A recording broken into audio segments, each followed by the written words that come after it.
Smart manifesting versus goal setting. One of these things is better than the other. And when we break this down, you'll see a bit more clearly why some of your manifestations may have been stuck. I feel like this episode carries with it that Eureka energy because when it clicks, my God, does it click. Now, the difference between smart manifesting versus goal setting comes down to your degree of individuality because you can achieve so many goals that do not really have to do with your true self. You could achieve countless goals and still not be fucking happy. But there's no way in hell you're manifesting your deepest desires without knowing who the fuck you are. Yeah, I'm dropping the F bombs right away. So I'm guessing my profanity may have caught your attention by now. But I really don't want you to miss this. This is the difference between just having success or truly feeling fulfillment. It's why rich people still can commit suicide because money is not happiness. So you can hit the goal, but are you really feeling the glory? Welcome to Unfuck Your Frequency, a manifestation and happiness podcast that helps you create a life full of your desires by exposing manifestation blind spots, dropping some truth bombs no one else seems to be saying, and giving you the raw and real look into the art of creating new realities. Get ready to break through your limitations, master your vibe, and create a life beyond logic. I'm your host, Gigi O'Brien, best-selling author, founder of G Academy, speaker, and the Frequency Matchmaker. Reprogramming my mind-brain interface and using frequency tuning is when life rapidly transformed from mess to magic, and I started to see insane miracles. And now I'm spilling the tea. This podcast will entertain you, expand you, and with each episode, it's my hope that you will become your own expert at manifestation as I debunk the laws of the universe, emotional intelligence, creator consciousness, and the secrets to quantum leaping. Tune in because your happiness is my mission. And in my universe, your dreams are already reality. So thanks for choosing you by joining me here on this podcast. Now let's vibe and manifest your wildest desires, shall we?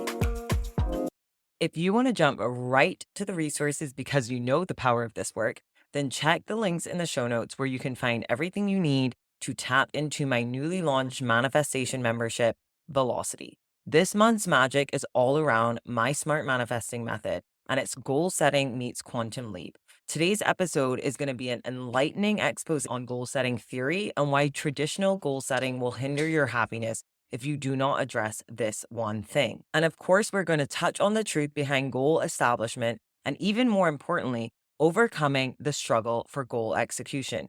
If you feel more force than flow, then have no fear because we're going to look at motivation in ways that you probably have not considered. And finally, I'll dig into what SMART goals are and why the universe would rather you use the SMART manifesting method. This is not an episode to skim over. This is going to move the needle and help you match your manifestations so that you can start living your dreams. Have you ever been successful or had your dream body or your dream house, dream fill in the blank with whatever goal you've achieved or been working toward in the past, but you hated your day-to-day life? You felt drained by it, and the action to achieve the goal felt it and led to a whole lot of procrastination, or on the flip side, forcing yourself into motivation. You know that vibe, the one that F's your frequency right up because you either have guilt of not doing, or shame of laziness, or the regret of not hustling harder and achieving a bigger goal. Yeah, I think it's safe to say that we've all been there before. You know that energy where the to-do list is in full cowabunga mode, riding the waves of anxiety in your mind. And this often happens when we're trying to sleep. Or as soon as your brainwave moves out of that delta sleep state and first thing in the morning, you're starting to move into that busy beta with the annoying pressure and that voice going, time to wake up and get to that work you would rather avoid. Ooh, who likes to go to sleep that way and who likes to wake up that way? I love it, said no one ever. You have heard me say it before, and I'll be saying it a ton. We attract who we are, not what we want. And I think when we start serving a system, an organization, a partner, or whatever it is that you're serving, if it's not your truth and it's not yourself, then while you can achieve a lot, maybe it's at the expense of fulfillment. The purpose of human life is self-actualization, creation, divine fulfillment, as we get to experience the meeting of our own unique potential. and the sensory stimulation of having made our desires manifest into a physical reality. And I'll do a whole episode on the purpose of life. We'll touch on Maslow's hierarchy of needs and our inherent drive toward evolution. We're all trying to answer that question. What is my calling? But this episode is to help you understand that goal setting is not manifestation.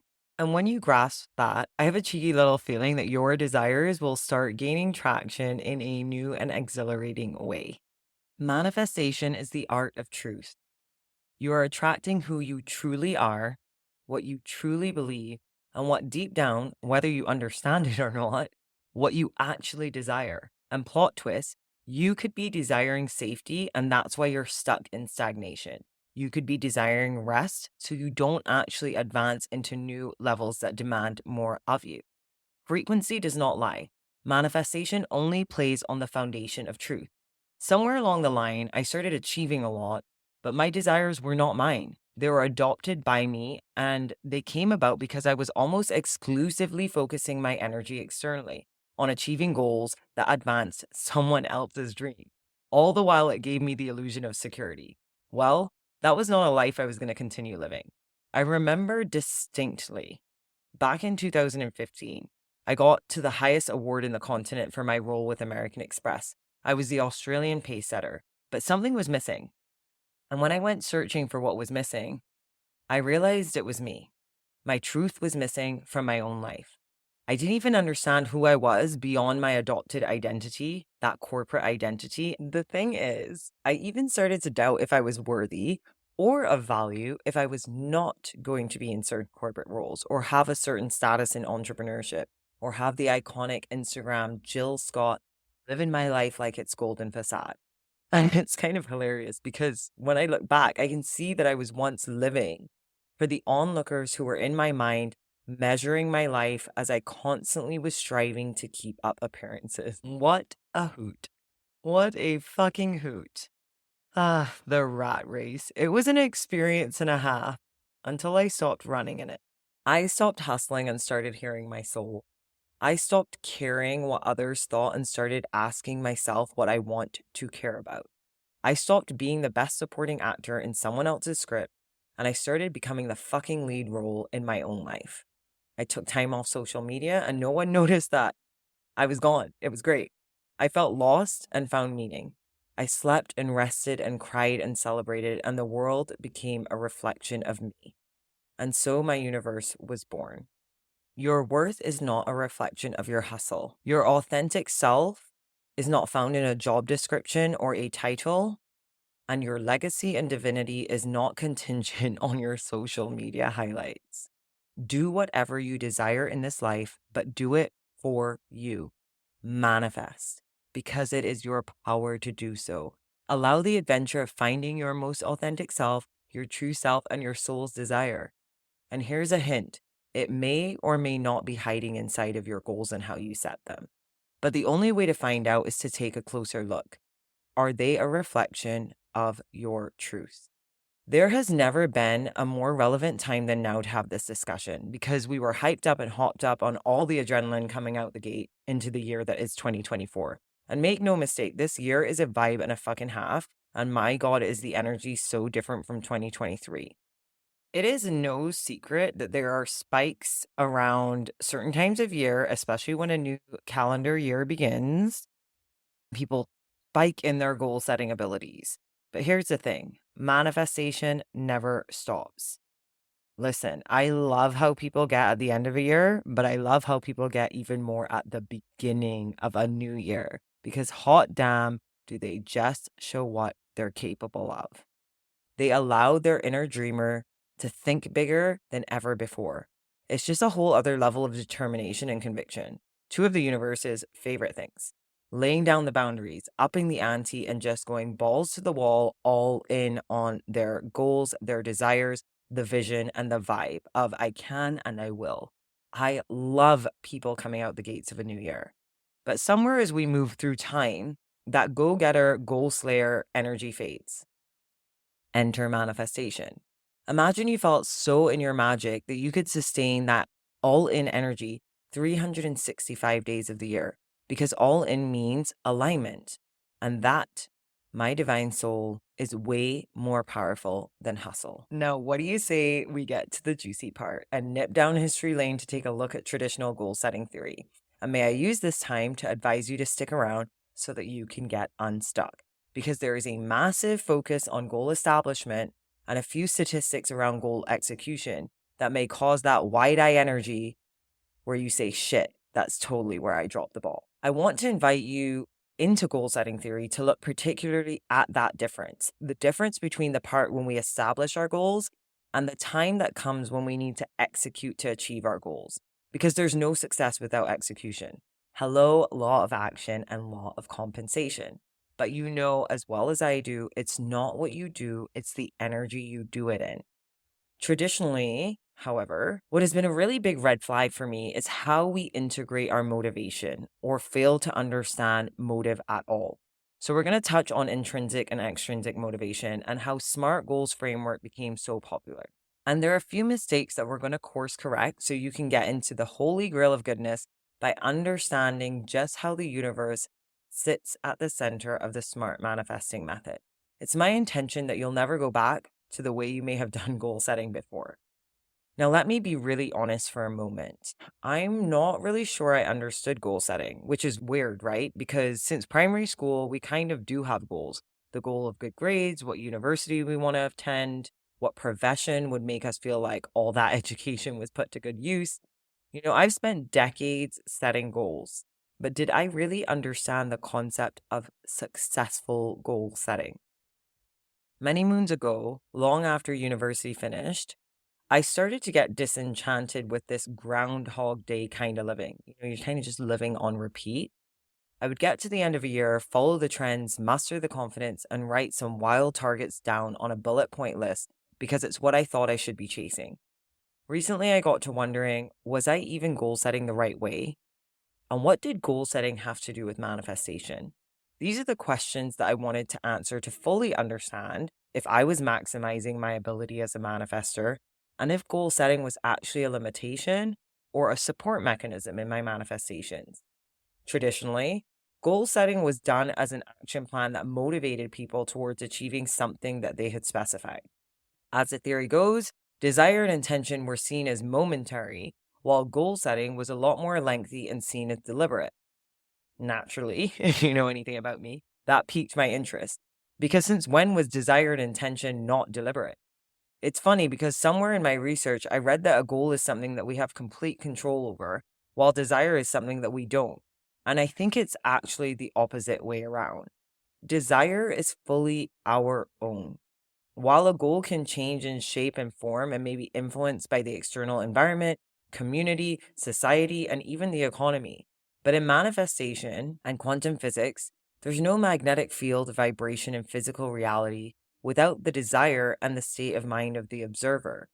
The desire fulfilled creates the magnetic field within our human existence for that to be attracted to us. Often I've found that goals have a lot to do with our own self-improvement journey or desired success, whether they're short-term or long-term. Usually we specify the time frame, we strategize the process, we set a bar of performance that we measure ourselves again, and we try our best to achieve it all. But how do we know that we're actually creating goals that matter for who we truly are? Does our identity get a seat at the table? Because, as the saying goes in manifestation, we attract who we are, not what we want. So looking at who we are seems just as important. Yet answering the question, who am I, doesn't seem to come up as regular as I would have expected.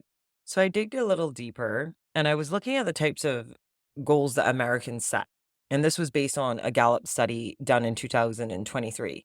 And goal setters were saying that about 80% are focused on personal health and fitness goals, 69% have financial goals, 59% have personal development goals, 50% have work or career goals, 43% have relationship or social life goals, and a mere 32% have religious or spiritual goals.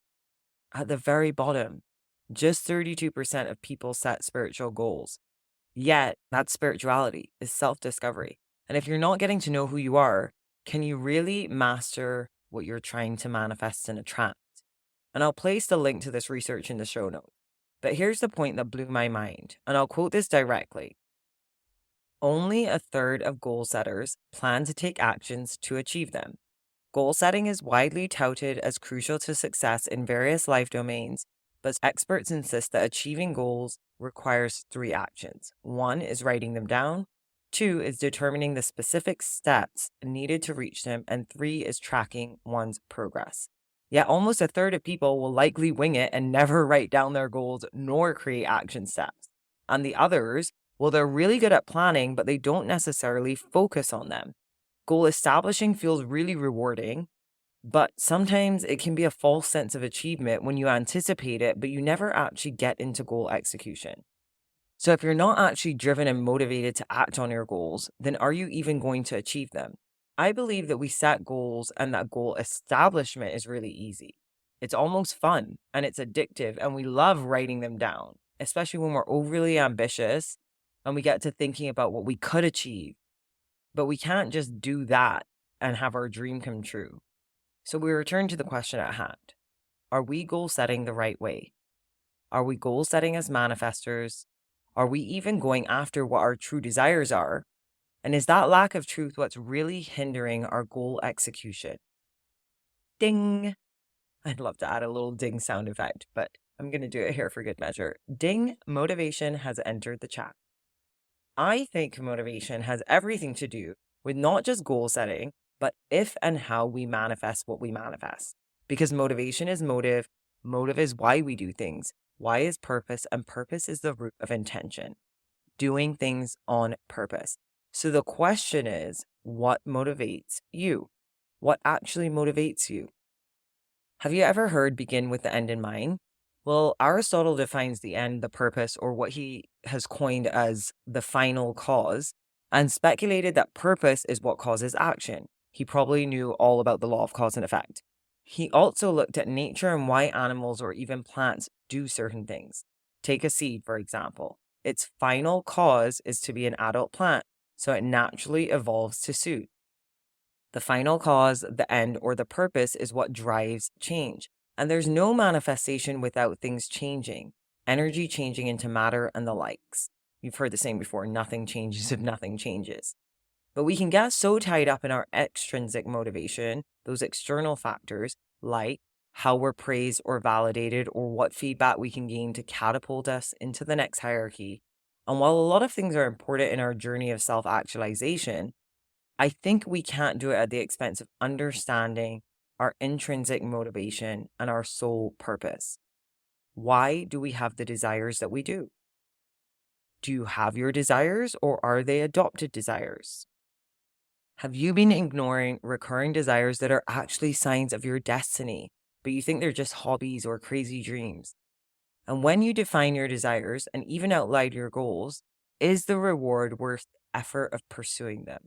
Because if you don't actually think it is, there will be resistance to the action. And this is the differentiator between forcing action versus flowing in aligned action. The other interesting thing is that motivation looks at our ability to perform an action. So if we're able to perform something, we're more likely to be motivated. The issue with that is that we were never taught our manifesting abilities.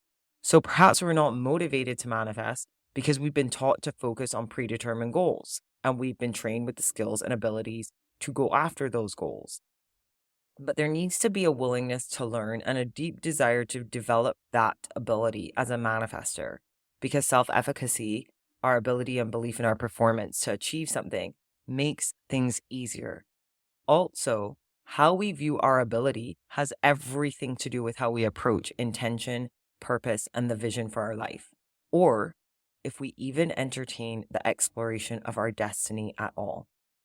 If you don't think you have what it takes, because you don't believe you're truly able to manifest it, you may never allow your desire to exist. And this is where manifestation becomes so magical.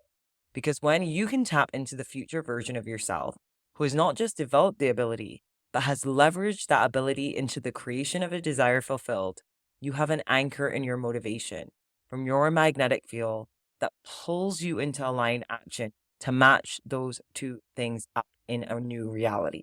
hello magnetic motivation. When you understand what you're looking for, it's easier to see what you're trying to find, but you have to know what to look for. You have to know how to motivate yourself. You have to understand your truth and to understand your true desire. And you sure as shit need to make sure that your desire is more important than some goal that you have no internal frequency resonance with. And listen, don't get me wrong. I learned a lot from SMART goals and traditional goal setting. But like I said, one of these things is better than the other. And that's just my opinion and my experience. My guidance on this would be outline your deepest desires and let that be a guide to your goal setting. And let those desires grow from your seeds of truth. I think this would be a good time to touch on what SMART goals actually are. So SMART goals are specific, measurable, achievable, realistic or relevant, and timely. They were initially created in 1981 to support management goals, to achieve a company's mission and vision. So perhaps they were never meant to be used for personal goal setting in the first place.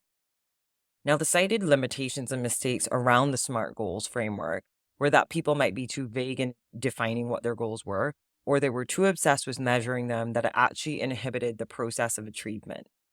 Some people made things so achievable that there was no real expansion, and in outlining those goals, they created a restrictive upper limit.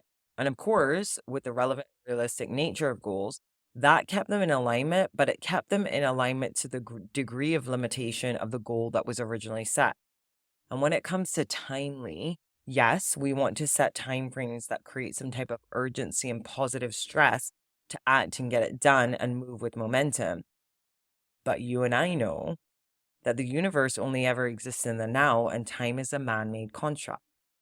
So let's make this magical and take all that we now know and put it to use in creating all that we desire. First, let's look at the blind spots. Where they may have been vagueness, we choose vividity. You need to be so specific and vivid in your vision. And where there were upper limits, the ceiling can now become the floor because you know that you're limitless. You have to start moving from your divine oneness, collective consciousness, infinite possibilities, and limitless achievability. Now we're going to get into smart manifesting. When we talk about smart manifesting, we're removing this obsession with metrics and creating space for magic. And we're constantly choosing to be the living embodiment of a goal achieved or a desire fulfilled. The thing is that you're not creating goals just that seem achievable. You're moving from the degree of believability of what you can create. Because you believe it, you achieve it. You are a goddamn manifester. Now, there is something to be said about setting realistic goals when it comes to the degree of motivation. Again, we see self-efficacy. We are motivated because we believe we can achieve it. But when you understand the modes of the universe and how they operate, wouldn't you rather create from your idealistic view of your dream life, not just a realistic, smaller view of what you think you may or may not be able to accomplish? Because you're a manifester, you go for the big dream, the audacious vision, the desires that you know deep down inside of you, you are worthy of. And you move from a timeless devotion to your alignment and the now, rather than timelines that create boundaries for your manifesting. Because God knows the universe loves to collapse a timeline, but more than anything, it responds to alignment. So rather than measuring and being so hardcore around timelines, you need to just focus on your energy, not on the time. And that's why smart manifesting method is so powerful. So Gigi, what the fuck is the smart manifesting method? Well, I'm happy you asked, and I'm going to break that down now. I will put it in the show notes of exactly what each letter stands for, but let's just jump right in. The S stands for specifying your vision. You need to know the specifics vividly, in which you feel and experience, not just see the vision, but feel it. So try to activate your senses when you are envisioning this. Then you magnetize motivation. Having discussed the understanding of motivation, you want to give that the quantum touch and deepen your why and the purpose for the desired vision that you've outlined. This will pull you into motivation that commands action. And from there, you get into the activation of aligned action. So you need to define what alignment means for you, what that requires from a decision-making perspective, making decisions from your alignment, and how you protect your alignment. The R in the SMART manifesting method is super important to be done on a daily basis, and that's reflect and find the revelations. So you'll look at where your daily reality is mirroring information that you can use to frequency tune and match your manifestations so that you can have your desires fulfilled as quickly as possible, because you know it's all about the maintaining of alignment and matching a frequency. So the intention is always to tap into the desired reality as if it has been created. Reflection and revelation will really help these things sustain energetically the match point of frequency. Finally, the T is trust in divine timing, because there's an incubation period of miracles. And as you would have heard in my first episode, a lot of people give in right before they're receiving. They give up. They tap out of alignment. They no longer hold the desire fulfilled. So you need to have detachment and be able to surrender and stay in faith. The universe always delivers. It's like FedEx. You just got to trust in divine timing. So to recap, specify your vision, magnetize motivation, activate align action, reflect and find the revelations that help you frequency tune, and trust in divine timing. And if you need more help with this, then you're going to jump inside Velocity Manifestation membership, because that's the space where we do this work deeply with interactive support. Remember, goal establishment is nothing without goal execution. So this membership was created to successfully execute and embody in ways that allow your desires to manifest. There's only so much that we can divulge on the podcast, we meaning me and my higher self, but I'm happy that you joined me, and I'm so grateful that you're starting to understand the roadmap into new reality. And that is another thing that we touch on inside of Velocity. There is a 4W roadmap into a new reality that prepares you to win massively using the SMART manifesting method. So do not hold back. Dream, believe in yourself, understand who you need to be a match to your desires, and start being that person today. Now, before I wrap, I want to mention an amazing website that I found that really highlighted the world's most popular goals, and it listed about 43 things. This was from years ago, but I thought it was just so cute. Some of the things that made the top of the list were blogging, losing weight, writing a book, to stop procrastinating, and some of my personal favorites: fall in love, go on a road trip with no predetermined destination, see the northern lights, kissing in the rain, swim with dolphins, make a difference. So no matter what your goals are, make them magical. Do them for you. Lead with truth. And most of all, manifest them the smart way. Thank you, thank you, thank you from the bottom of my heart to yours. Thank you for choosing you today by joining me. I'm Gigi O'Brien, the frequency matchmaker, and that's a wrap. If you've enjoyed this episode, make sure to check out the show notes with links to all the resources in my universe, any upcoming masterclasses, and where you can connect with me on all the other social channels. Let's vibe together and let's transform your life so that you can start living your dreams. Thanks so much for joining me. This has been a beautiful episode of Unfuck Your Frequency, the go-to manifestation and happiness podcast.